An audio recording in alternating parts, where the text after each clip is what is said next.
കച്ചേരി ഇപ്പൊ നേരത്തെ ഇഷ്ടമായിരുന്നോ കച്ചേരി? പ്രധാനം അതെ. ആദ്യം കാസറ്റുകൾ കേട്ടാണ് പഠിച്ചു തുടങ്ങി. ദാസേട്ടന്റെ, MS അമ്മ, ബാലമുരളി സാർ, ഒട്ടേറെ സംഗീത ആചാര്യന്മാരുടെ, ചെമ്പൈ സ്വാമികൾ, എല്ലാവരുടെയും കേൾക്കും. MD രാമനാഥ് സാർ, എല്ലാവരുടെയും കേൾക്കുമായിരുന്നു. ഈ സിനിമയിലേക്കും എങ്ങനെയാണ് വന്നത്?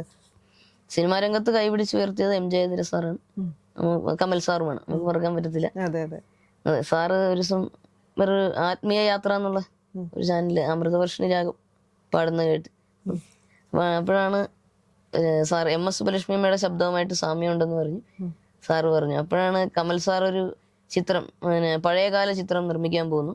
ഇപ്പോൾ JC ഡാനിയൽ, അദ്ദേഹത്തിന്റെ ഡാനിയൽ സാറിന്റെ കഥയെ ആസ്പദമാക്കിയിട്ട് സെല്ലുലോയിഡ് എന്നുള്ള ചിത്രം, പഴയകാല ചിത്രം, അത് തന്നെ.